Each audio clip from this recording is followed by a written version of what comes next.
Glória a Deus, Santa Cruz, cidade amada, cidade querida, meus irmãos. Eu me chamo Evandro Leal e nessa hora que se segue você está junto conosco no programa A Voz da Profecia, um programa que é idealizado pela Igreja Adventista do Sétimo Dia.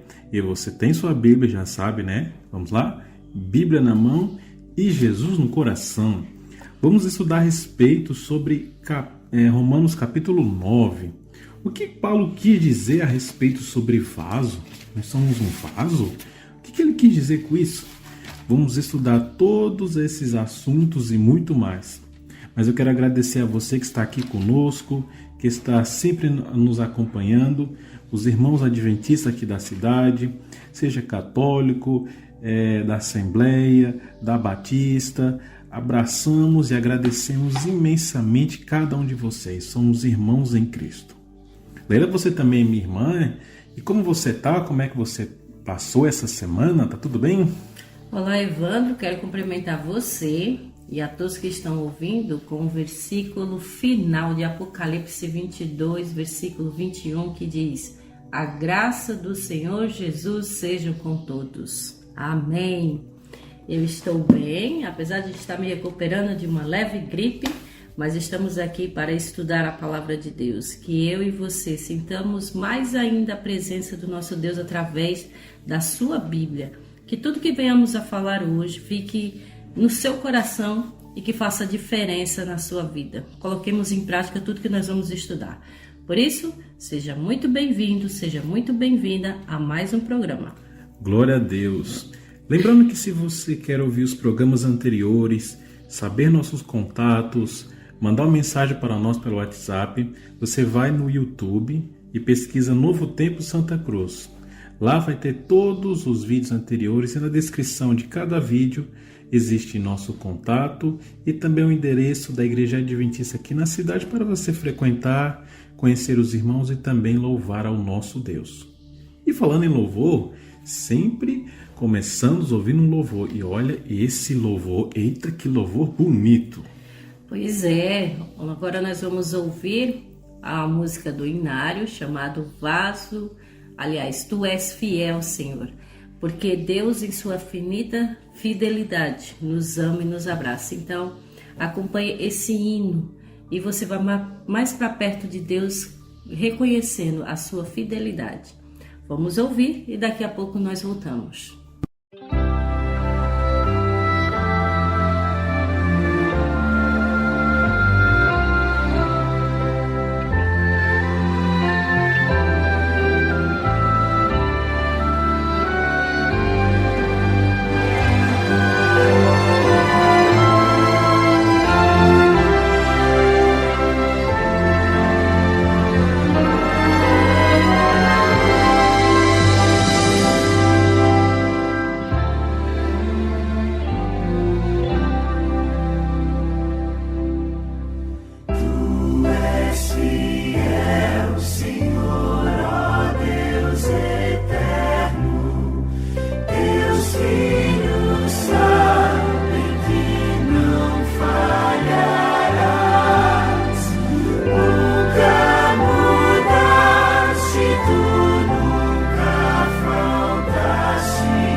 Montes e vales, campinas em flor, tudo criaste na terra e nos ares, e tudo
já estamos de volta. De fato, Deus é fiel para conosco, Deus é fiel com você, Deus é fiel com cada um dos seus filhos, Deus é fiel com todo esse mundo.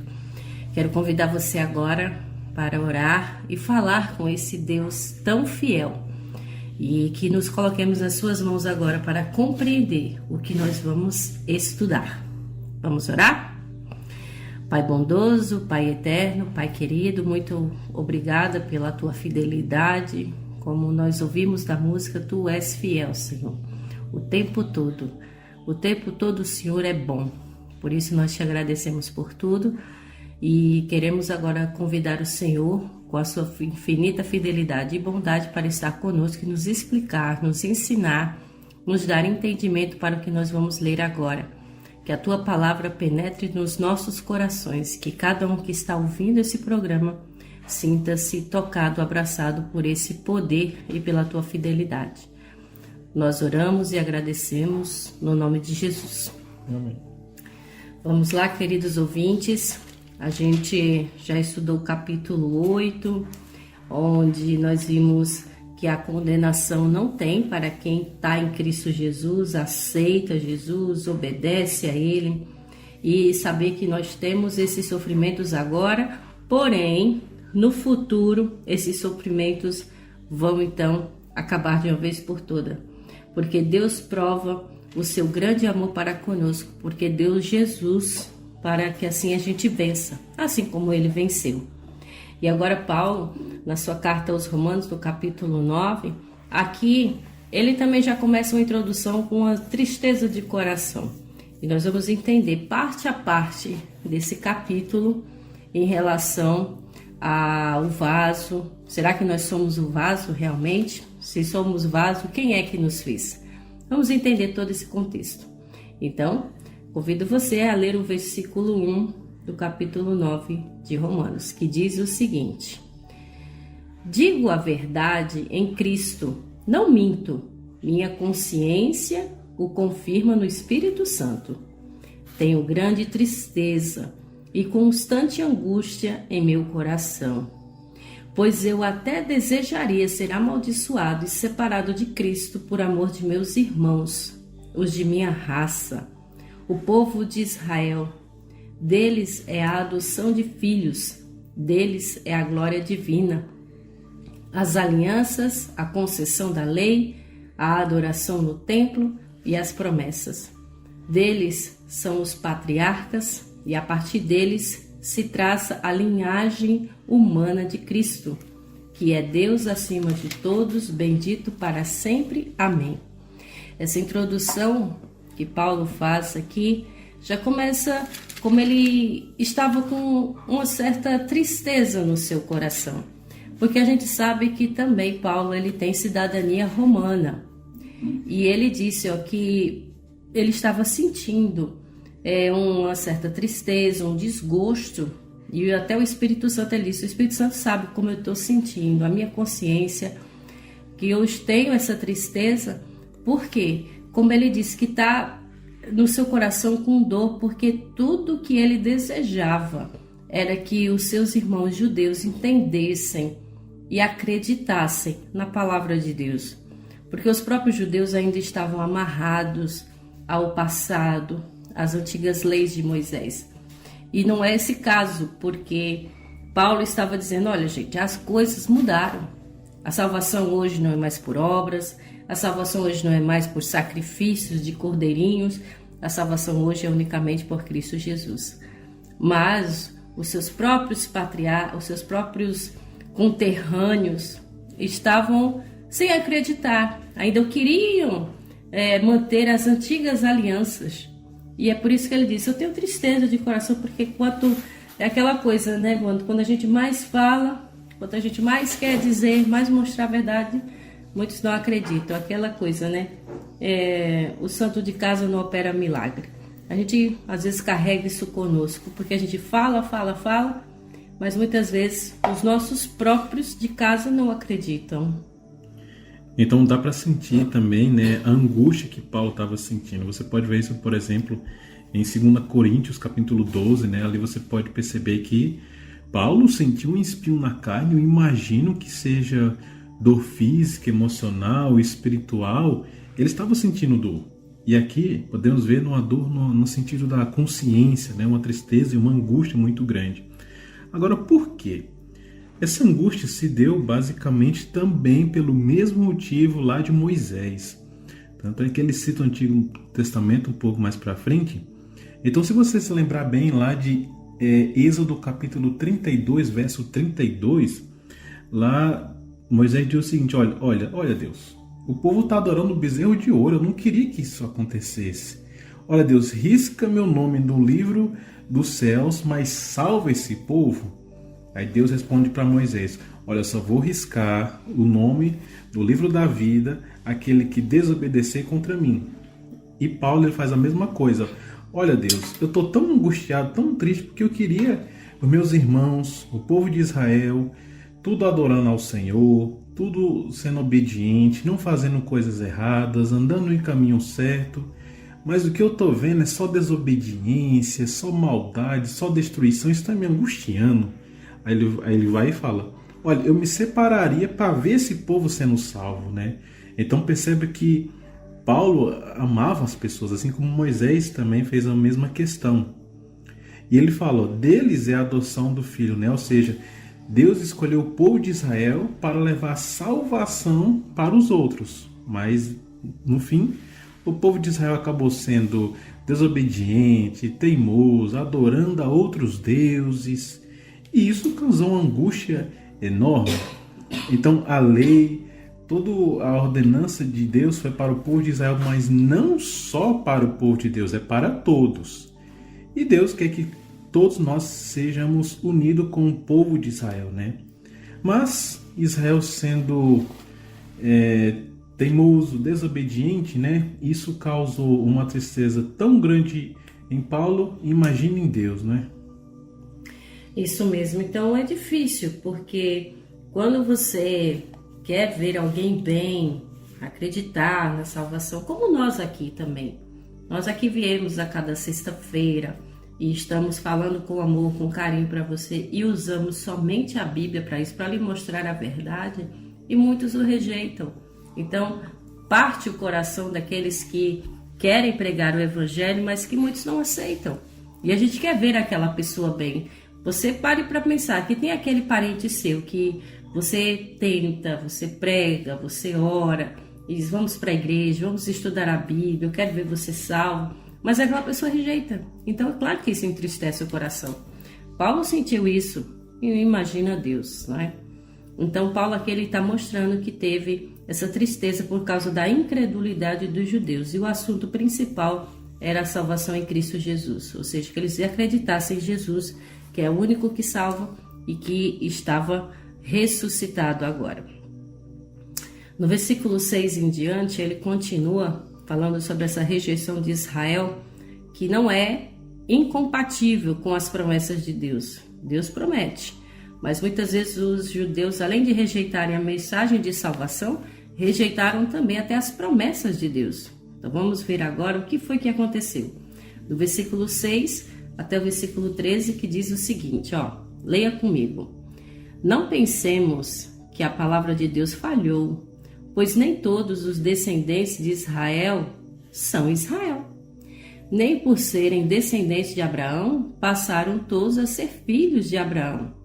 Ao contrário, por meio de Isaque e sua descendência será considerada. Noutras palavras, não são os filhos naturais que são filhos de Deus, mas os filhos da promessa é que são considerados descendências de Abraão. Pois foi assim que a promessa foi feita. No tempo devido virei novamente, e Sara terá um filho. E esse não foi o único caso. Também os filhos de Rebeca tiveram um mesmo pai, nosso pai, Isaque. Todavia, antes que os gêmeos nascessem ou fizessem qualquer coisa boa ou má, a fim de que o propósito de Deus, conforme a eleição, permanecesse.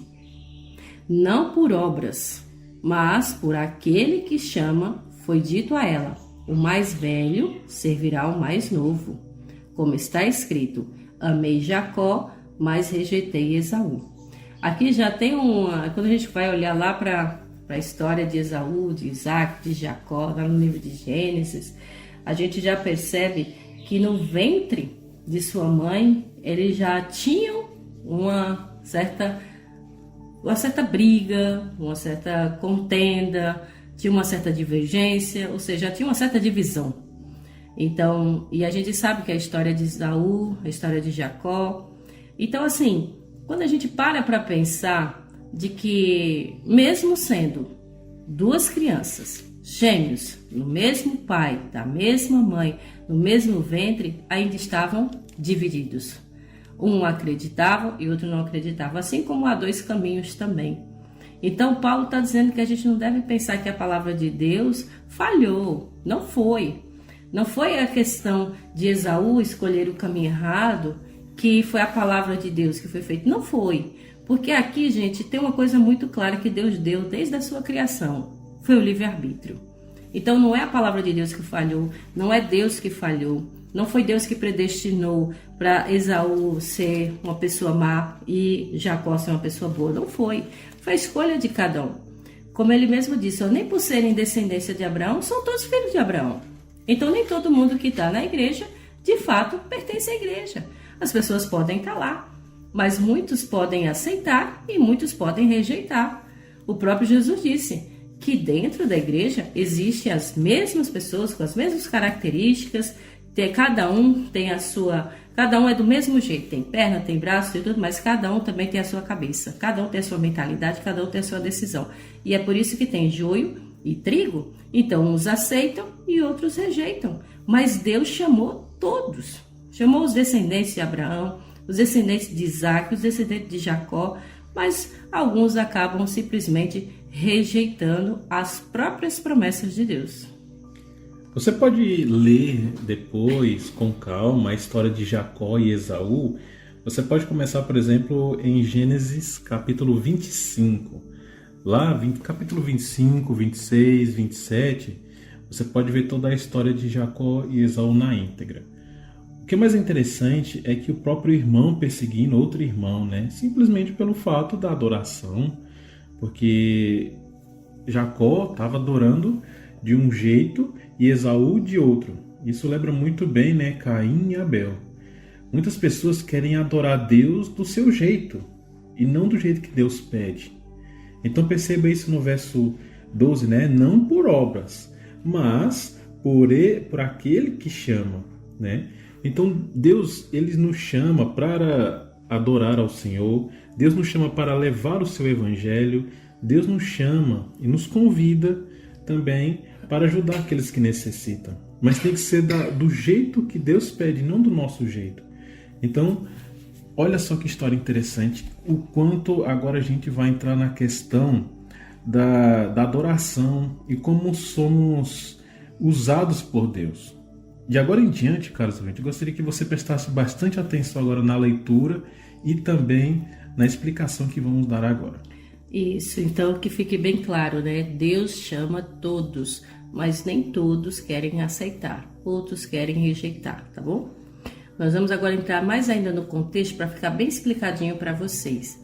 No capítulo 9 ainda, agora do versículo 14 até o 18. Então, que diremos? Acaso Deus é injusto? De maneira nenhuma. Pois ele diz a Moisés: terei misericórdia de quem eu quiser ter misericórdia, e terei compaixão de quem eu quiser ter compaixão. Portanto, isso não depende do desejo ou do esforço humano, mas da misericórdia de Deus. Pois a Escritura diz ao faraó: eu o levantei exatamente com este propósito, mostrar em você o meu poder, e para que o meu nome seja proclamado em toda a terra. Portanto, Deus tem misericórdia de quem Ele quer e endurece a quem Ele quer. Olha aqui a soberania de Deus. Nos versículos anteriores, a gente viu a rejeição de Israel, que não é compatível com as promessas de Deus. Aqui, a rejeição de Israel já não é compatível com a justiça de Deus. Então, Israel rejeita a Deus e busca suas justificativas. E trazendo isso para o dia de hoje, é da mesma forma. Porque como Paulo disse, olha, será que Deus é injusto?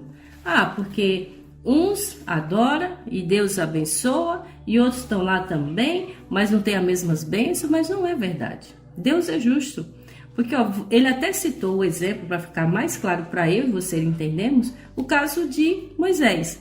Ele disse, olha, eu tenho misericórdia de quem eu quiser, de quem eu aprover. Eu vou ter misericórdia e vou compadecer daquele que eu tiver compaixão. Mas não é porque Deus escolhe uns porque é melhor do que o outro, não, porque Deus sabe do coração. Então Deus vai ter compaixão daquele que também é obediente, daquele que é fiel, daquele que é justo, daquele que acredita. Então é mais fácil Deus ter compaixão, apesar que Deus tem misericórdia de todos. Mas isso não quer dizer que Deus pode aceitar todo tipo de adoração. Ele não pode aceitar todo tipo de devoção. Não é bem por aí. Lembre-se que tem o terceiro mandamento que diz que nós não devemos dizer o nome de Deus em vão. E aí a gente vai entrando num contexto em que dizer o nome de Deus em vão não é simplesmente falar só o nome de Deus à toa, mas é você dizer que é um cristão e na verdade não ser. Então você está desonrando o nome de Deus. Então ele disse que não depende de quem quer ou de quem corre, mas de usar Deus a sua misericórdia. Ou seja, Deus está dizendo, olha, não vai depender de você, eu ter misericórdia de você, é eu que mando. Eu que tenho soberania. Agora vamos ver se realmente essa misericórdia vai vir sobre você. E eu pergunto a você, ouvinte, você merece as misericórdias de Deus? Eu mereço as misericórdias de Deus?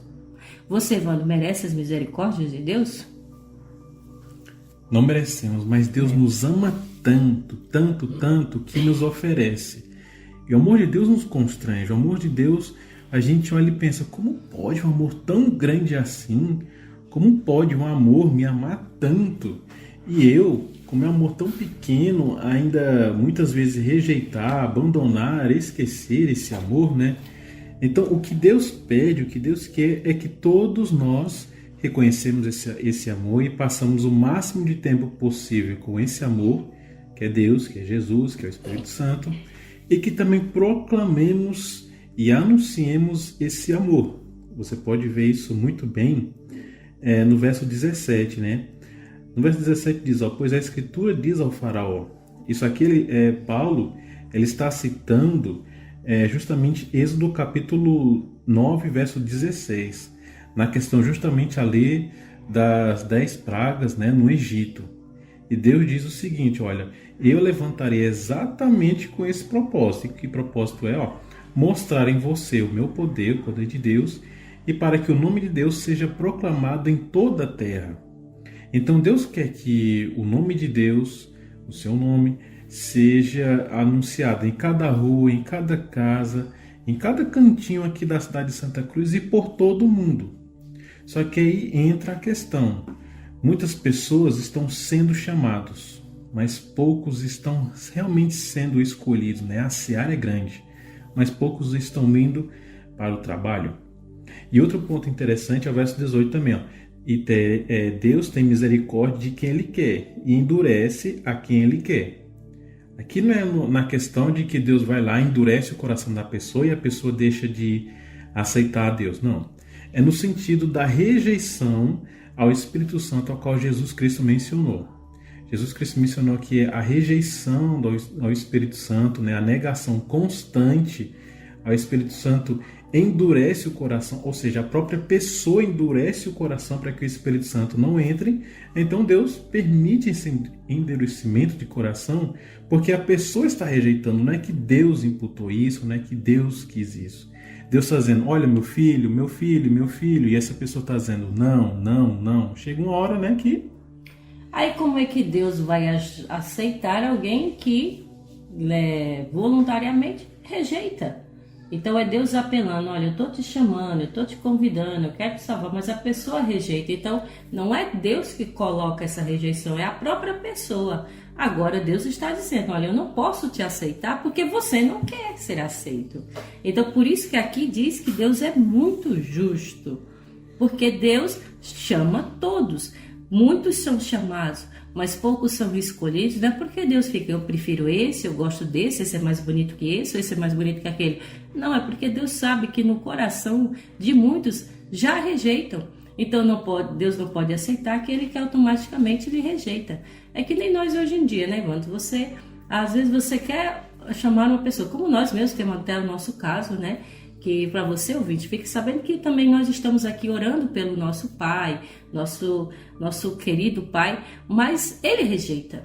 E aí a gente tem que levar essa mesma justiça. Se ele está rejeitando de livre-arbítrio, a gente tem que respeitar. Mas a gente fala, a gente chama, assim como você também. Então Deus, com seu infinito amor, ele faz da mesma forma. Não é ele que coloca essa rejeição.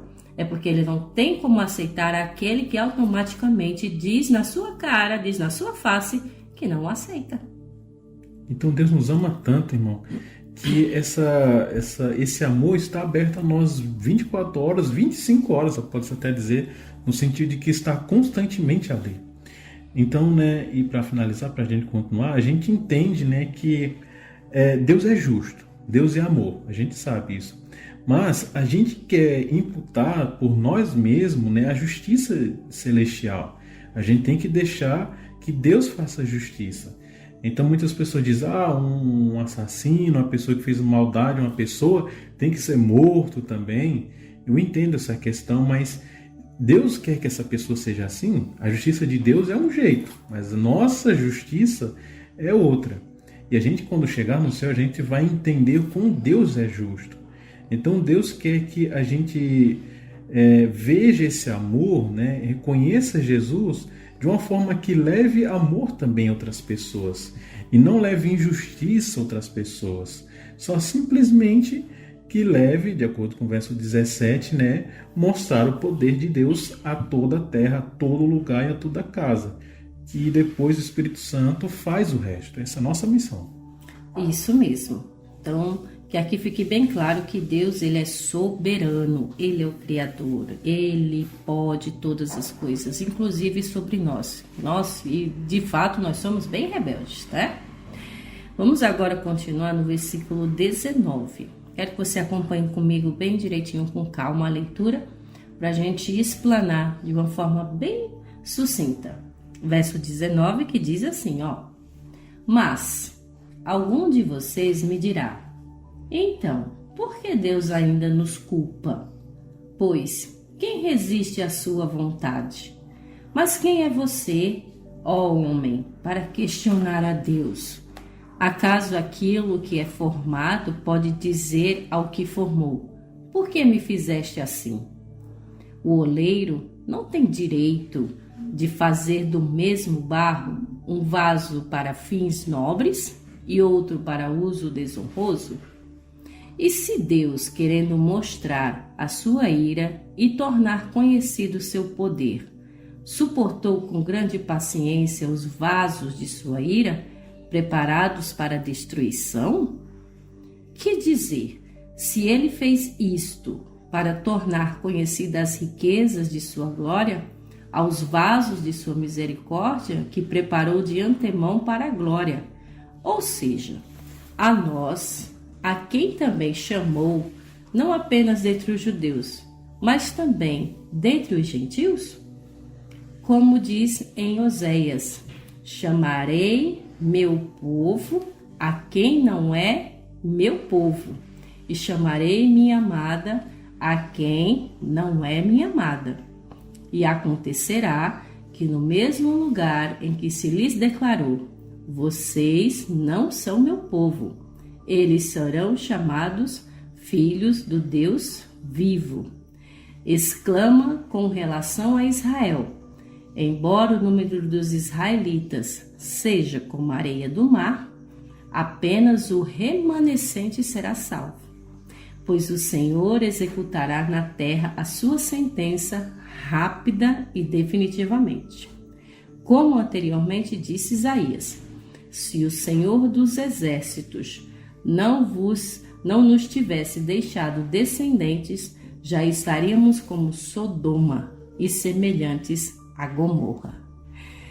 Que coisa, né, ouvinte? Olha, aqui ele já começa perguntando para mim e para você. Tu, porém, você vai se queixar ainda? Você ainda vai reclamar de Deus? Você ainda vai questionar a Deus? Pois quem jamais resistiu à sua vontade? Aqui ele já começa falando que Deus é soberano. Ou seja, ele está dizendo o seguinte, olha, você ainda tem a cara de pau de querer questionar, ficar desafiando Deus. Quem é tu? Não é? Para ficar desafiando o próprio Criador. Quem é você que fica para querer discutir com Deus? Você se acha mais sábio que Deus? Então Paulo já está pedindo aqui para nós ter uma consciência de que nós não devemos ficar desafiando, questionando ou se queixando para Deus, porque Deus sabe o que é melhor. Então Deus sabe o que faz e muitas vezes nós não sabemos o que dizemos. Por isso que ele até fez uma comparação. Aí o oleiro, né? O oleiro faz o vaso, aí pode por um acaso o vaso perguntar: por que você me fez nesse formato? Por que você me fez desse jeito? Não, ele está dizendo, eu vou fazer do jeito que eu quero, porque o oleiro é quem é o criador do vaso, tá? Então, Deus criou todos os vasos. Deus criou todas as pessoas. Mas no verso 21, Paulo disse: ou não tem o oleiro direito sobre a massa, para que do mesmo barro faça um para a honra e outro para a desonra. Aqui então vamos entender de uma forma bem clara, caro ouvinte. Não é que Deus fez um para honrar e outro para desonrar. É porque automaticamente a pessoa escolhe desonrar. Para ficar bem claro para você entender. Estamos numa igreja, qualquer igreja. Tem mais ou menos umas 50 pessoas. Dessas 50 pessoas, todas estão ali, estão cantando, estão orando. Porém, ao sair da igreja, uns obedecem a tudo que Deus mandar. Honra a Deus no seu nome, no jeito que come, no jeito que veste, no jeito que anda. Honra a sua família, faz o culto familiar. As outras pessoas, por exemplo, digamos que metade. Aí as outras, se é outra metade, 50% das pessoas vão para os seus lares e lá distrata sua esposa, distrata seus filhos, rouba ou adultera em segredo. Aí eu te pergunto, os dois não são vasos? Os dois não são pessoas? São. Deus não criou os dois? Criou. Os dois não estão na igreja? Estão. Estão lá cantando? Estão. Só que um honra e o outro desonra. Então, tá entendendo, ouvinte?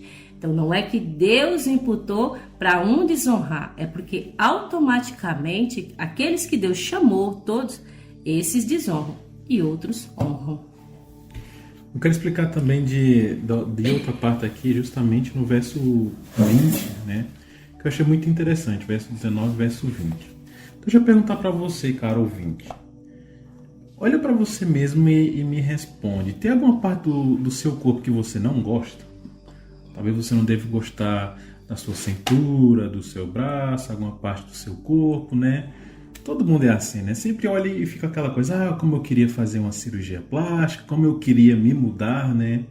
Mas aí vem Paulo, com toda a sabedoria, inspirado pelo Espírito Santo, e diz, né? Quem sou eu para questionar a Deus, né? Se Deus me formou, eu vou e pergunto, porque Deus me fez assim?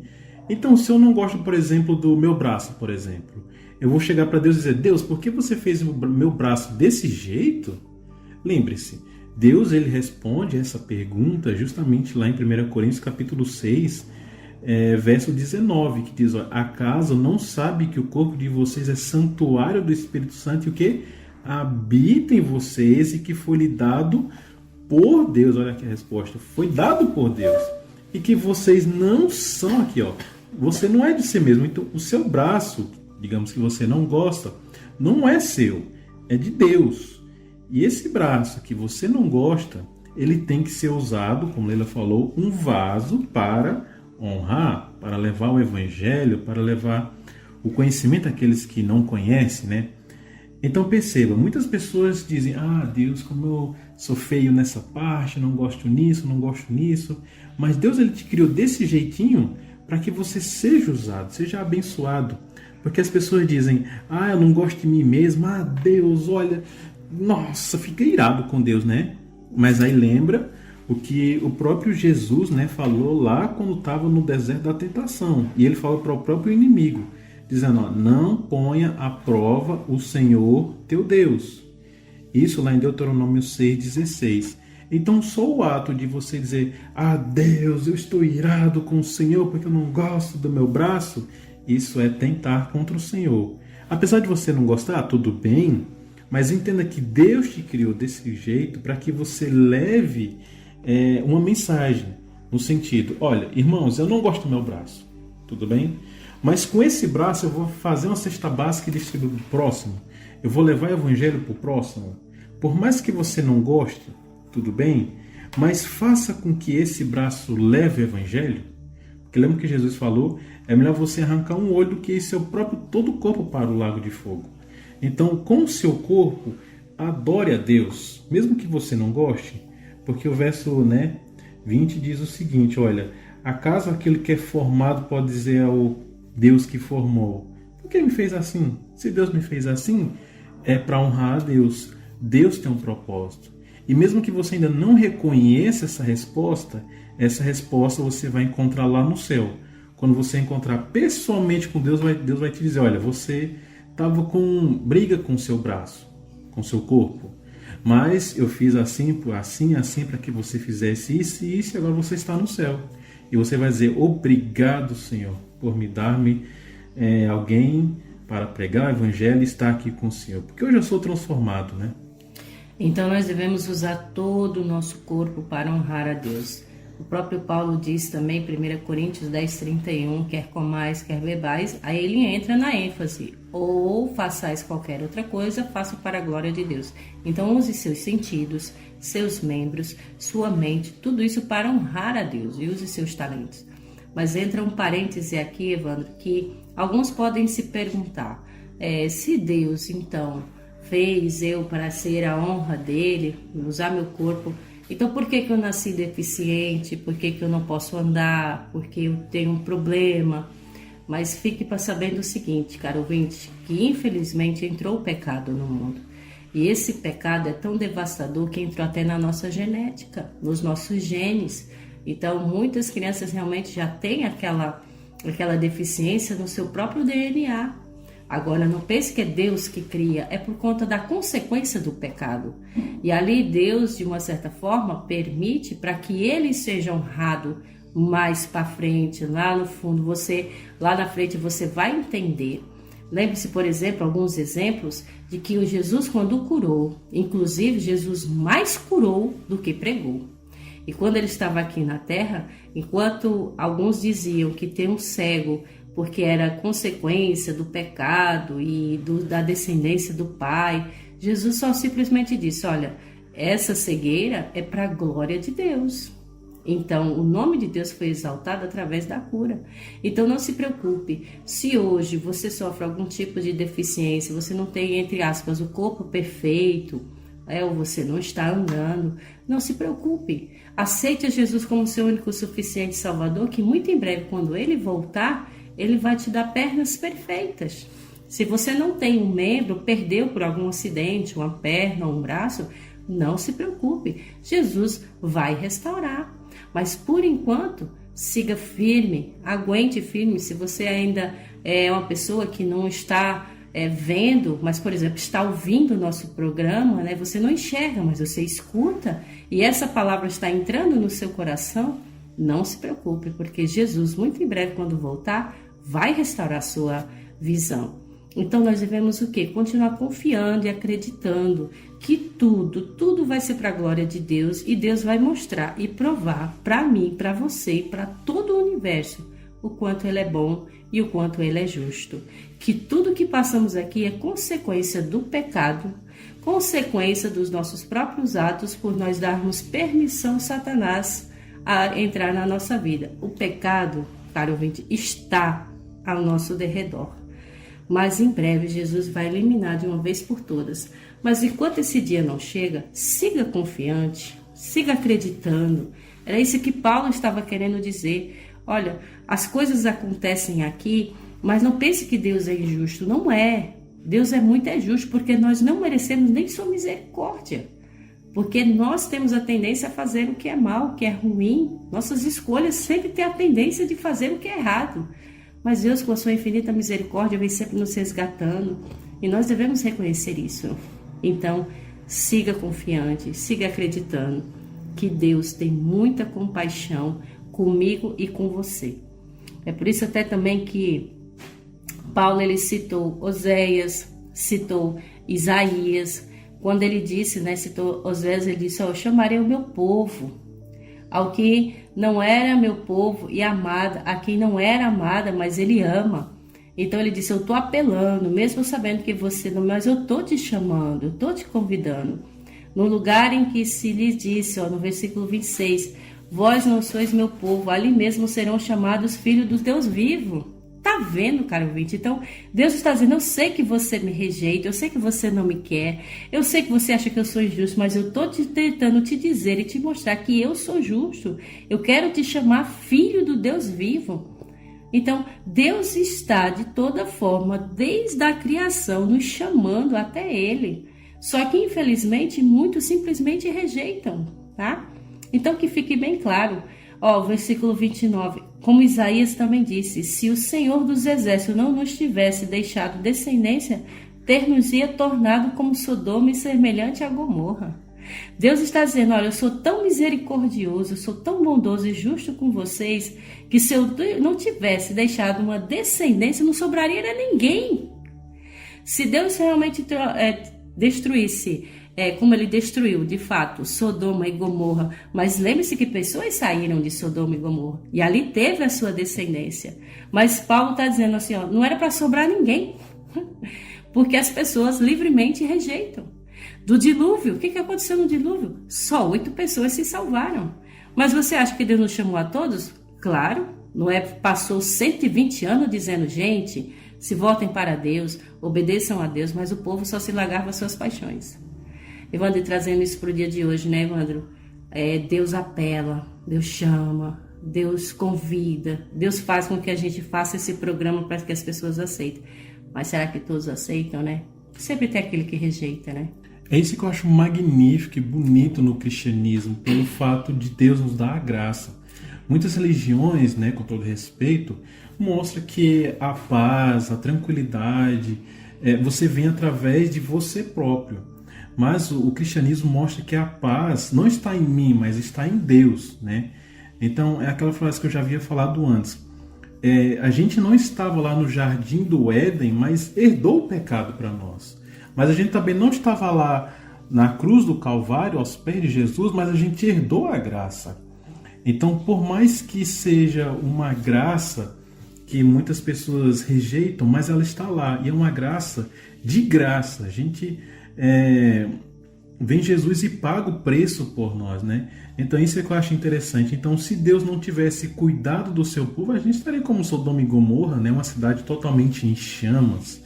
Então perceba que Deus ele nos ama, mas também ele nos usa para que a gente leve o evangelho a todos aqueles que necessitam. Então, olha só que magnífico.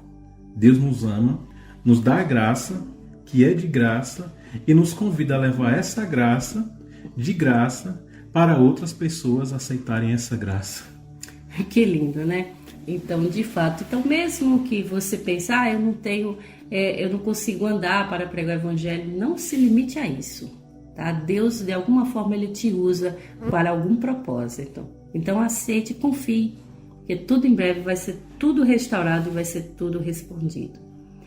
Queremos agora já finalizar os últimos versículos que Paulo quer dizer aqui, agora uma conclusão de tudo que nós estudamos no capítulo 9 de Romanos. Ele está concluindo agora que Deus, ele mostrou o tempo todo que ele é bom, que ele é justo e que as suas promessas se cumprem e que ele é soberano, é o nosso grande Criador, ele é o Todo-Poderoso.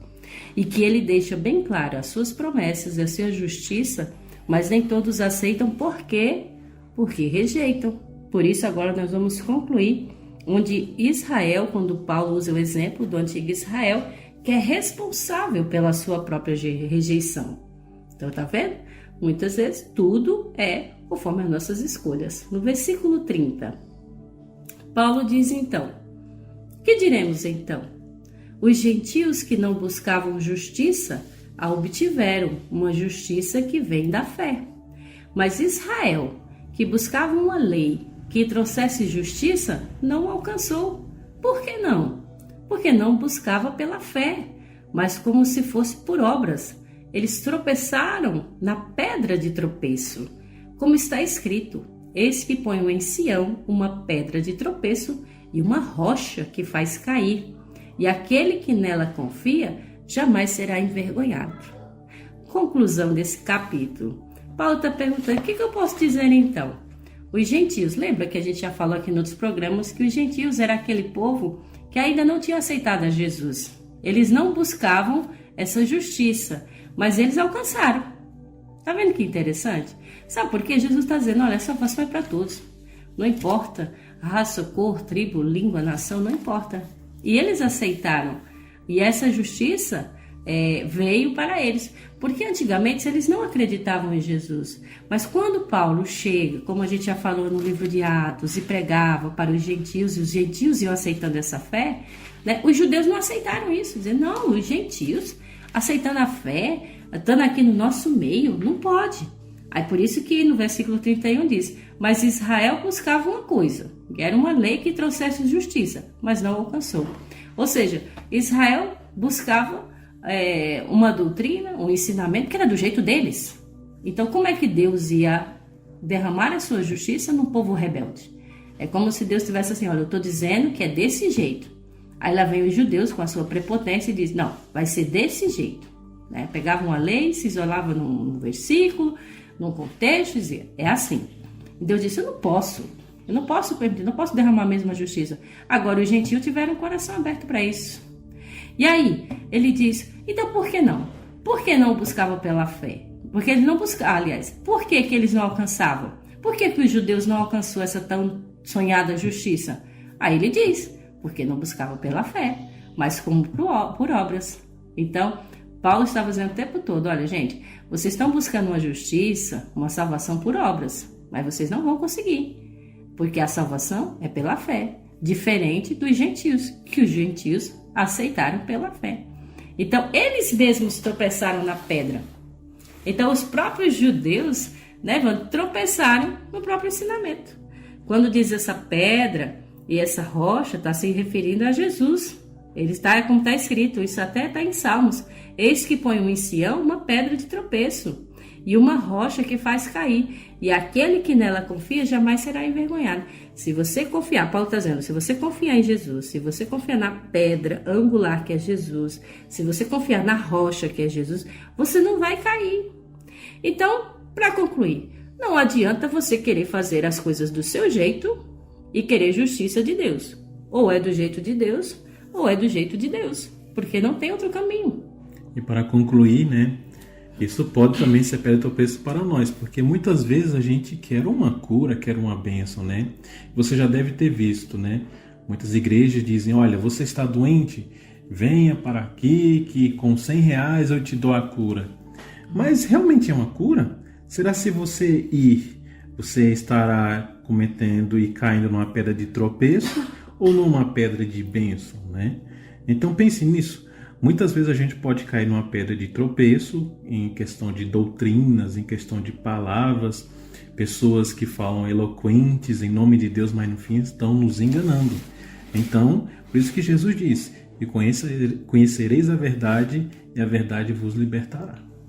Amém. Aqui finalizamos então o capítulo 9. Próxima semana entraremos no capítulo 10 de Romanos. Vamos entender um pouquinho mais sobre isso. Mas antes, vamos ouvir aqui um resumo de tudo o que foi dito do capítulo 9 de Romanos.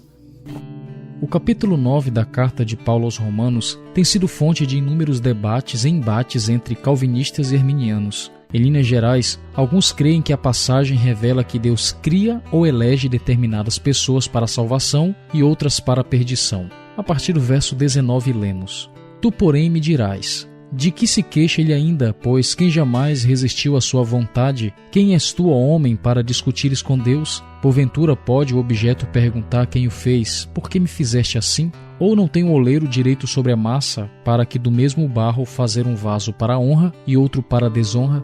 Biblicamente, todos são predestinados para a salvação. A obra de Cristo devolveu o livre-arbítrio ao ser humano para que este tenha o poder para decidir a quem irá seguir. Assim, só se perderá quem assim o escolher. Quanto ao texto de Romanos 9, Paulo usa uma metáfora de dois tipos de vasos: vasos para a honra e vasos para a desonra. A palavra grega traduzida como desonra é atimia, a qual é comumente usada para se referir à utilidade do objeto, não à condição de salvação ou perdição do mesmo.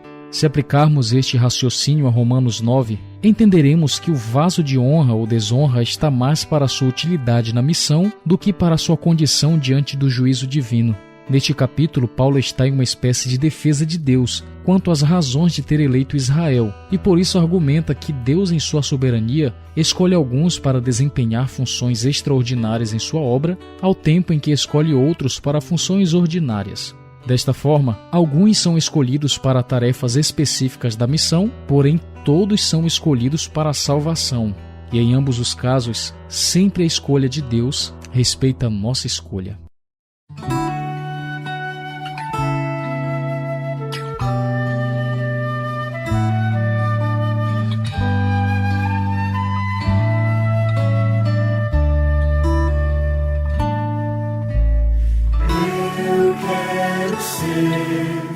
Um vaso de honra, moldado pelo Senhor, com a mensagem de amor e esperança aos homens por onde for. Reaviva, inspira minha vida, prepara-me pra fazer o teu querer, aprofunda-me em teu poder e graça, pra honrar o teu nome, Senhor. Eu quero ser vaso de honra, moldado pelo Senhor, com a mensagem de amor e esperança aos homens por onde for. Reaviva-me, inspira minha vida, prepara-me pra fazer o teu querer, aprofunda-me em teu poder e graça, pra honrar o teu nome, Senhor, pra honrar o teu nome, Senhor.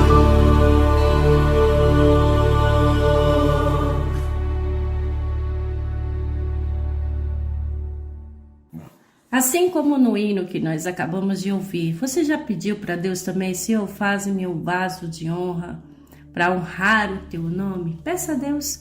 Esse é um hino do Inário Adventista que diz que eu e você devemos ser um vaso, mas não como a gente leu, desonra. Pelo contrário, sejamos um vaso que honre a Deus. Então, permita-se que Deus seja o oleiro da sua vida, que Ele molde o seu caráter em você. Agradecemos a você pela sua participação, pela sua audiência, que Deus abençoe você. Não esqueça de entrar no canal do YouTube para ouvir os outros programas anteriores e entre em contato conosco, estamos aqui para te ajudar. Fale conosco, peça seu pedido de oração, seu agradecimento, sua sugestão, uma música. Fique à vontade para falar conosco.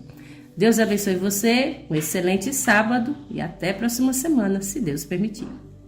Gostaria de, nesse momento, orar com você, e mandar um alô especial para nossa irmã Francineide, que tem abençoado a igreja. E se você conhece ela, procure ela, que ela vai te orientar melhor. Querido Deus, maravilhoso Pai, obrigado por esse estudo, por esse ensinamento. Nesse momento, queremos entregar, Pai, a nossa vida nas Tuas mãos. Abençoe essa pessoa, abençoe esse jovem, essa casa, para que abençoe essa casa financeiramente, espiritualmente, em todos os sentidos, Pai. Derrama bênçãos nessa casa. Abençoe aqueles que estão passando por dificuldade física, emocional, espiritual, que estão nos leitos de hospitais. Que o Senhor derrame também bálsamos de cura em cada uma dessas pessoas. Oramos para que o Senhor esteja atuando e está atuando em cada casa, em cada lar. Te pedimos e te agradecemos pelo nome do Senhor Jesus. Amém.